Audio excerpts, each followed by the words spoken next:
But first, today, further evidence that the honours system in this country is completely and utterly broken. It has become hopelessly politicised. Of course, there are worthy recipients, but when you have the likes of Dan Andrews, Mark McGowan and Sam Mostyn receiving the highest honour in this country, you know something is desperately wrong.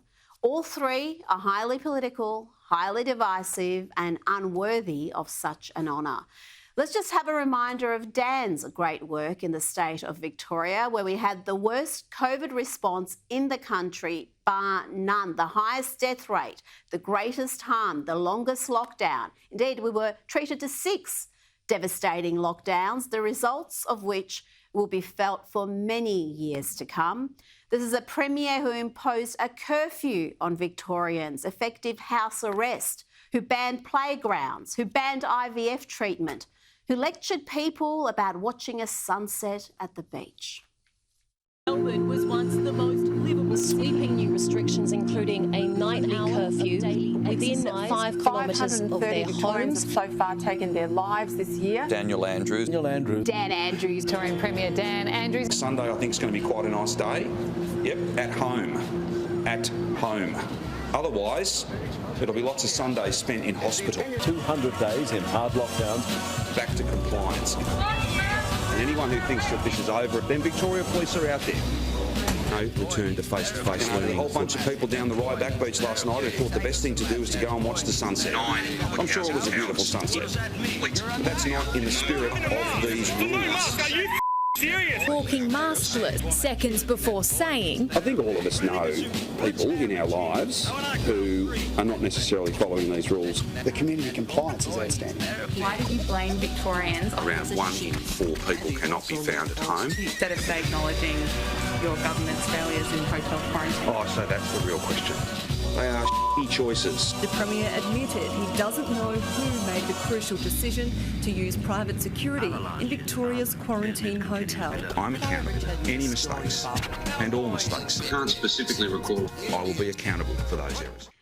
Yes, I'd almost forgotten about the selective amnesia we saw during the Coate inquiry, but I will never forget this, and neither should you. What's this? Ultrasound in an hour. Yeah, she's pregnant. Your head. Your what the are you doing? What the are you doing?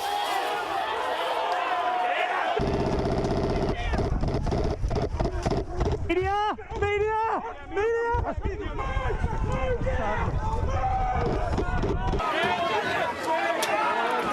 They're throwing stuff now, and okay, they're shooting. They're now shooting.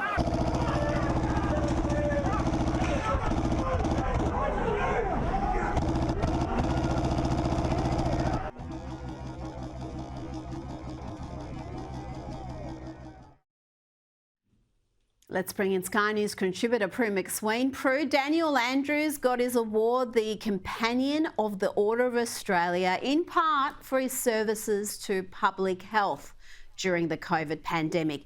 If they were writing a comedy, I'd understand, but this is real life, and we exist in a clown world at the moment, Prue. It's a clown world. It really is, Rita. You know, this is a tragedy. And when you relive that that clip that you just played, I mean, that should be shown before every election. When you think, this is Australia, this was Victoria. I mean, I live in New South Wales. We found it hard enough, but I cannot comprehend how Victorians voted that bloke back in when you saw what he inflicted on you. And to think that now that man is being rewarded by a political decision. Let's face it, the feds have leaned on this council, the people who make these awards, who have been totally discredited now, and it means that virtually every poor devil, every Australian who has deserved an award in these honours is now thinking, well, what's the value of my award? You know, this man has got away literally with well, I won't say murder, but in the true sense. But, you know, when you think about what he did to that state, how the state is paying, what is it, about 15 million a day just in interest because of his profligate spending. The fact that you are down the toilet from infrastructure. I mean, he got this award for infrastructure as well as public health. I mean, for eminent services. Well, God help you if they're considered eminent services. I don't know what else you'll be having inflicted on you. It is just a disgrace. And as Jeff Kennett said, we should all write to the Governor-General and request it be revoked.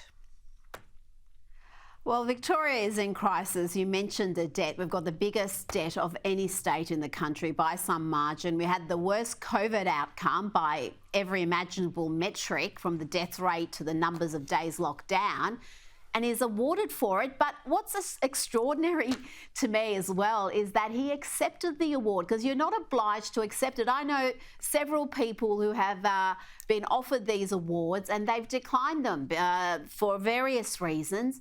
The fact that he would accept it in itself just tells you he does not give a stuff about the reaction and the deep loathing many have for him. We've had Mark McGowan in Western Australia, another COVID-era Premier who excelled at scaremongering. He really did. He locked down his state. He went to all sorts of ridiculous measures. He's been awarded. And then we've got Governor-General Sam Mostyn, who was also awarded a Companion of the Order of Australia, the highest honour, despite previously calling Australia Day Invasion Day, not too long ago, mind you. And she's also played into this culture of self-loathing that the political left embraced.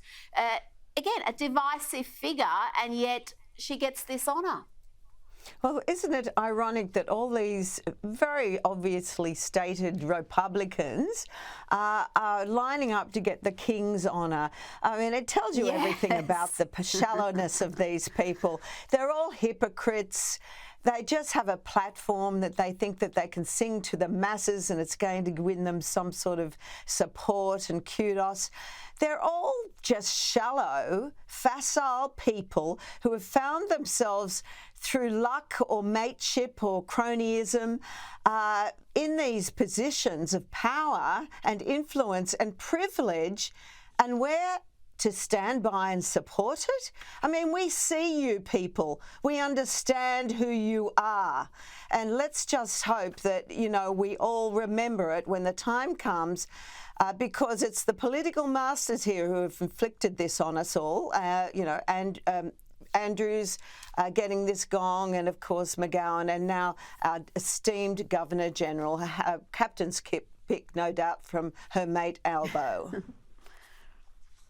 Well, when she was appointed Governor-General, it was called an insult to mainstream Australians. Even Douglas Murray weighed in.